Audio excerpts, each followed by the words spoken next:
امام الحق کے سامنے بھی کویشچن مارک ہے۔ دو اوپنرز ہیں، عبداللہ فضل اور ان کے علاوہ اذان اویس، دونوں نے اچھی پرفارمنس دی تھی بنگلہ دیش میں۔ اب امام الحق کو تیسرے اوپنر کے طور پر رکھا جاتا ہے یا شان مسعود اننگز اوپن کرتے ہیں، بہت ساری چیزیں کہ جن پر ڈسکشن کرے گی سلیکشن کمیٹی۔ پاکستان میں جو عمدہ پرفارمنس ڈومیسٹک کھیلنے والے شاہ نواز دہانی کو بالکل یکسر نظر انداز کر دیا گیا ہے۔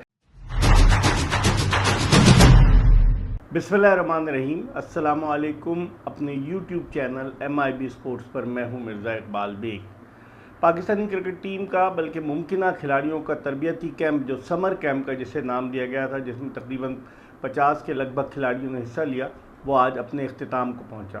اب آئندہ ہفتے پاکستانی کرکٹ ٹیم کا اعلان کیا جائے گا ویسٹ انڈیز کے دورے کے لیے، اور ساتھ ہی ساتھ انگلینڈ کے دورے کے لیے بھی شاید ایک دو تبدیلیاں ہوں انگلینڈ کے دورے کے لیے، لیکن ویسٹ انڈیز کے دورے میں جو کھلاڑی جائیں گے تقریباً وہی کھلاڑی انگلینڈ کے دورے پر پاکستانی ٹیم کے ہمراہ جائیں گے۔ اب اگر دیکھا جائے تو پاکستان کرکٹ بورڈ نے ابھی تک سلیکشن کمیٹی کا کوئی اجلاس نہیں ہوا، اور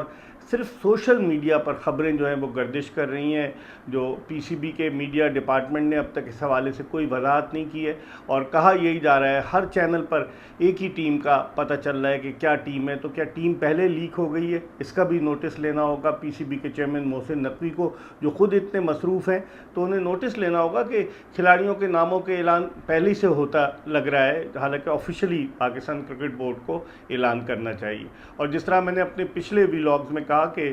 شان مسعود کو پہلے ہٹانے کا فیصلہ کیا گیا، خبریں چلوائی گئیں، اور پھر اس کے بعد جب کوئی ان کو آلٹرنیٹ چوائس نہیں ملا تو شان مسعود کو ہی پاکستانی کرکٹ ٹیم کا کپتان برقرار رکھنے کا فیصلہ کیا گیا۔ خاص طور پر انگلینڈ میں شان مسعود جو ہیں چونکہ یارک شائر کی کپتانی کر چکے ہیں انگلش کاؤنٹی، تو ان کا تجربہ ان کے کام آئے گا۔ انگلینڈ میں کھیل چکے ہیں اور رنز بھی انہوں نے اسکور کیے، ایک سینچری بھی بنائی تھی انگلینڈ میں کووڈ کے دنوں میں۔ تو لگ یہی رہا ہے کہ اب پاکستان کرکٹ بورڈ نے حتمی یہ فیصلہ کر لیا ہے کہ شان مسعود ویسٹ انڈیز اور انگلینڈ کے دورے کے لیے پاکستان کے کپتان ہوں گے، کیونکہ میں نے یہ کہا تھا کل بھی کہ یہ دونوں دورے بڑے امپورٹنٹ ہیں پاکستان کے لیے ICC ٹیسٹ چیمپئن شپ کے نقطہ نگاہ سے۔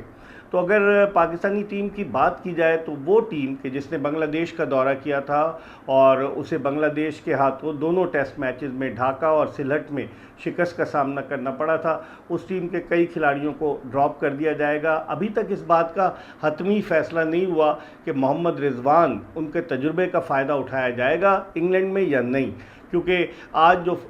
کیمپ ختم ہوا، جو فٹنس ٹیسٹ مکمل ہوئے، تو محمد رضوان اور سعود شکیل نے اپنے فٹنس ٹیسٹ کلیئر کر لیے۔ سعود شکیل پر بھی کویشچن مارک تھا، تو آیا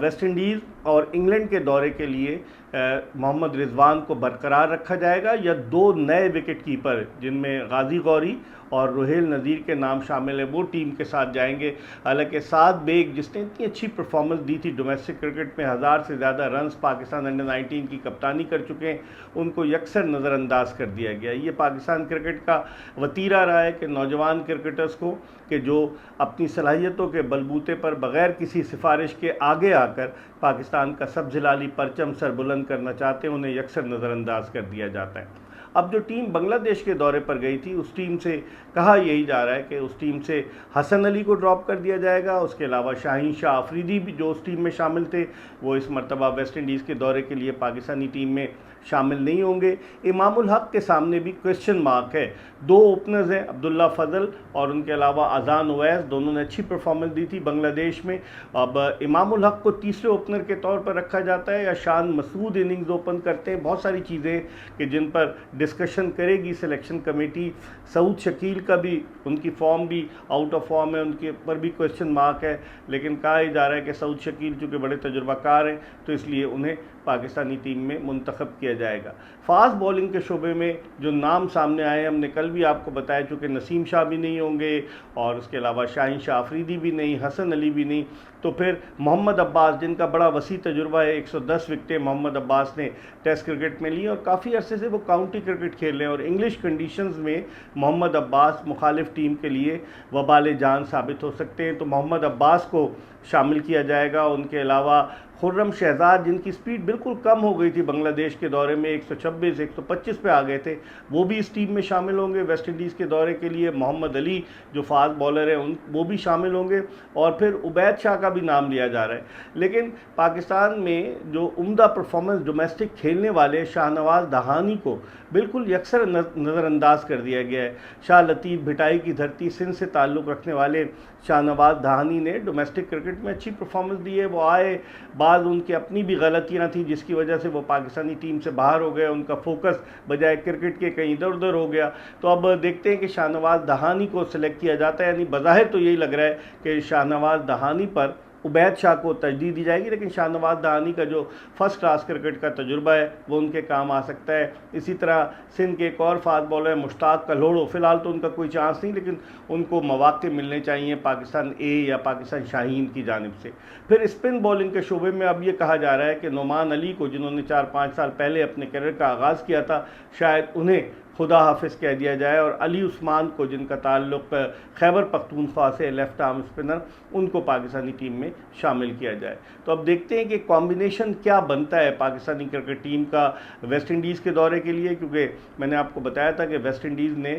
جو پہلا ٹیسٹ میچ سری لنکا کے خلاف 1 اننگز اور 217 رن سے جیتا، دوسرا ٹیسٹ میچ 3 جولائی سے شروع ہوگا ویسٹ انڈیز اور سری لنکا کے درمیان۔ اب دیکھتے ہیں کہ ویسٹ انڈیز کی ٹیم کس طرح پرفارم کرتی ہے، اور پھر اس کے بعد اب پاکستان جب کھیلے گا 25 جولائی سے پاکستان کا پہلا ٹیسٹ، 13 جولائی کو پاکستانی کرکٹ ٹیم کو ویسٹ انڈیز روانہ ہونا ہے، اور اس سے پہلے 9 جولائی سے غالباً کیمپ لگے گا، 3-4 دن کا، جو کھلاڑی سلیکٹ ہوں گے پاکستان کے ان کا کیمپ لگے گا۔ تو اب دیکھتے ہیں کہ اس کے حوالے سے پاکستان کیا اقدامات کرتا ہے، اور جہاں تک کوچ کی بات ہے، ہیڈ کوچ کی، تو سرفراز احمد ہی جائیں گے ٹیم کے ساتھ۔ اب دیکھنا یہ کہ اسد شفیق بیٹنگ کوچ کی حیثیت سے ٹیم کے ساتھ جاتے ہیں یا نہیں جاتے۔ عمر گل جو ہیں وہ پاکستان کے فاسٹ بولنگ کوچ ہیں۔ تو اب ٹیم مینجمنٹ کا جب اعلان ہوگا جبھی تمام چیزوں کا اندازہ ہوگا۔ ابھی تک تو صرف افواہیں گشت کر رہی ہیں کہ پاکستان کی کیا ہوگی ٹیم، لیکن جب تک اعلان حتمی نہیں ہوتا اس وقت تک کچھ نہیں کہا جا سکتا۔ اس حوالے سے ہم آپ کو اپڈیٹ کرتے رہیں گے، دیکھتے رہیے MIB اسپورٹس۔